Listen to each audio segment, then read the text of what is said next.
जय हिंद दोस्तों, स्वागत है आपके अपने YouTube चैनल कुमार RCC में।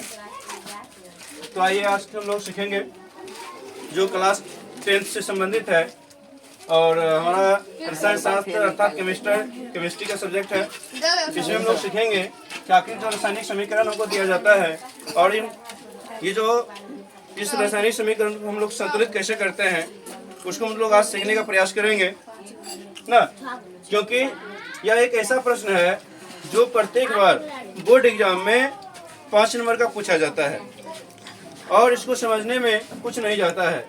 यदि आप 1 मिनट समय देकर इसको समझ जाते हैं तो आपका 5 नंबर कोई नहीं काट सकता है, क्योंकि यह प्रत्येक साल बोर्ड एग्जाम में 5 नंबर का पूछता है। तो आइए हम लोग क्लास शुरू करने से पहले, यदि आप हमारे YouTube चैनल पर पहली बार आए हैं तो वीडियो को लाइक कर दें और हमारे साथ ही साथ हमारे चैनल को सब्सक्राइब कर दें। यदि आपके कोई साथी हैं तो आप उनके पास यह वीडियो को शेयर कर दें ताकि उनका क्लास भी मिस ना हो और वह भी इस प्रश्न को सीख सके। तो आइए क्लास स्टार्ट करते हैं। पहला समीकरण दिया गया है कि KClO3 को हमको संतुलित करना है। KCl3 को क्या करना है, हमको संतुलित करना है कि आखिर हम इसको कैसे संतुलित करते हैं कि जो इस तरह के टूट रहा है। तो आइए हम लोग संतुलित करना सीखते हैं। संतुलित करने से पहले हम लोग देखते हैं जो कोई भी समीकरण होता है उसमें 2 पक्ष होता है, एक दायां साइड होता है और एक बायां पक्ष होता है। तो हम लोग को देखना पड़ेगा कि जो हमको परमाणु दिया गया है या कोई धातु दिया गया है या कोई संकेत जो हमको दे रखा है, उन परमाणु की जो परमाणु संख्या है कितनी है, उसके अकॉर्डिंग हम लोग क्या करेंगे, समीकरण को संतुलित करने का प्रयास करेंगे और सीखने का प्रयत्न करते हैं। पहला समीकरण हम लोग सीखते हैं ना, जो कि यहाँ पे लिखा गया है। तो लिखने से पहले हम लोग लिख देते हैं दोनों जो साइड है परमाणु की जो संख्या है वो कितनी कितनी है, पहले हम लोग उसको लिख लेते हैं।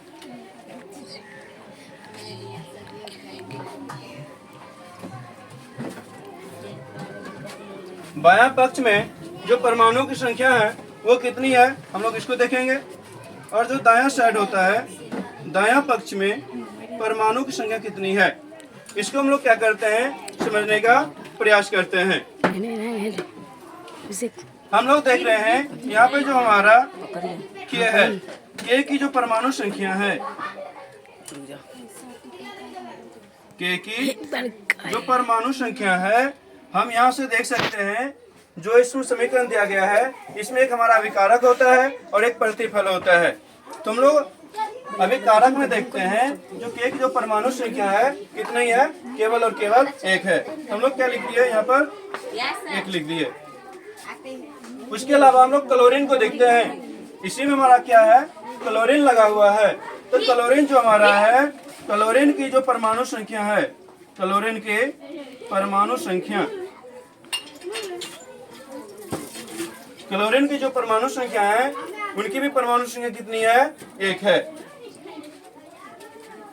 आगे देखते हैं इसमें ऑक्सीजन, जो ऑक्सीजन है, ऑक्सीजन की जो परमाणु संख्या है, ऑक्सीजन के परमाणु संख्या है वो कितनी है, ऑक्सीजन की जो परमाणु संख्या है वो कितनी है।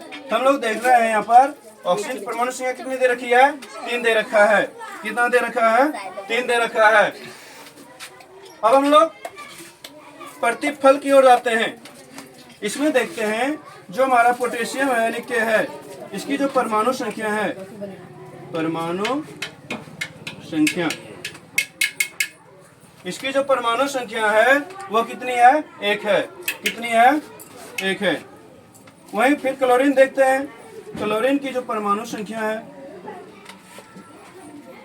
क्लोरीन की जो परमाणु संख्या है वो कितनी है, 1 हमारा है। लेकिन यहाँ पर हम ऑक्सीजन की जो देखते हैं, ऑक्सीजन की जो परमाणु संख्या देखते हैं, ऑक्सीजन की परमाणु संख्या, ऑक्सीजन की परमाणु संख्या को देखते हैं, ये कितनी दे रखा है, 2 दे रखा है। अब हमको मैचिंग करना होता है कि जो परमाणु संख्या है क्या दोनों साइड के जो परमाणु हैं उनकी परमाणु संख्या क्या समान है। यदि समान नहीं है तो वह समीकरण हमारा वह संतुलित हो जाता है। अति समान हो जाता है तो फिर वह समीकरण हमारा क्या होता है, संतुलित होता है। तो देखते हैं हम लोग यहाँ देख रहे हैं जो हमारा पोटेशियम है यानी कि उसकी परमाणु संख्या कितनी है, एक है, इधर भी एक हो गया। क्लोरीन है जिसकी परमाणु संख्या एक है, इस साइड भी क्या है, एक हो गया। लेकिन हम लोग यहाँ देख रहे हैं जो हमारा ऑक्सीजन है इसकी परमाणु संख्या कितनी है, 3 है। कितनी है, 3 है। लेकिन जो हम लोग दाएं साइड देखते हैं, दाएं पक्ष में देखते हैं, इसकी परमाणु संख्या कितनी हो जाती है, 2 हो जाती है। तो हमको क्या करना है, इन दोनों को संतुलित करना होगा। अब संतुलित करने के लिए हम कैसे करेंगे, तो उसको समझने के लिए इस साइड की अर्थात दायां पक्ष का जो परमाणुओं की जो संख्या है, इस परमाणु संख्या से हम लोग क्या करते हैं, बायां पक्ष के परमाणु की संख्या से गुना कर देते हैं और बायां पक्ष के जो परमाणु की जो संख्या होती है उसको दायां साइड के परमाणुओं की संख्या के साथ गुना कर दिया जाता है।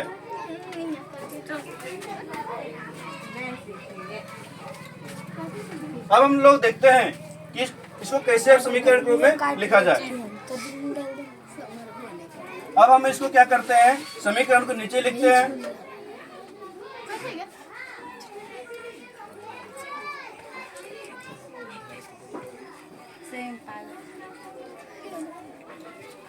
इस तरह से हम लोग लिख दिए हैं।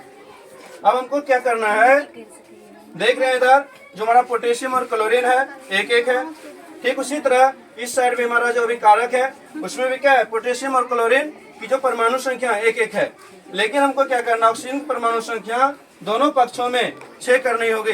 तो 6 करने के लिए ऑक्सीजन को हम लोग कितने से गुना कर रहे हैं, 3 से गुना कर रहे हैं। यहाँ पर हम लोग क्या कर रहे हैं, 3 से गुना कर दे रहे हैं। तो इसके माध्यम से क्या हो जा रहा है, 3O2 हो गया और 3O2 में जो टोटल ऑक्सीजन की जो संख्या आ रही है कितनी हो जा रही है, 6 हो जा रही है।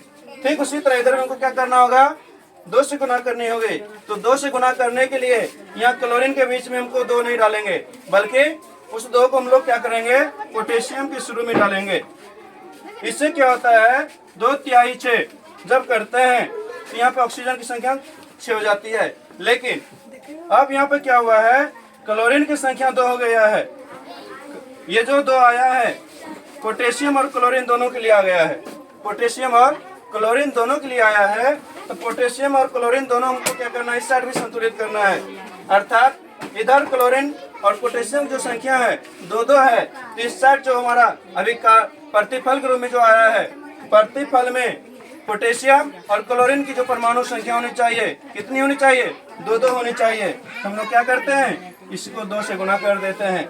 तब क्या हो गया हमारा 2KCl और 2KCl हो गया है। अर्थात पोटेशियम की संख्या पे 2 हो गई है और क्लोरीन की भी संख्या कितना हो गया है, 2 हो गया है। इस तरह से क्या होता है, समीकरण हमारा संतुलित होता है।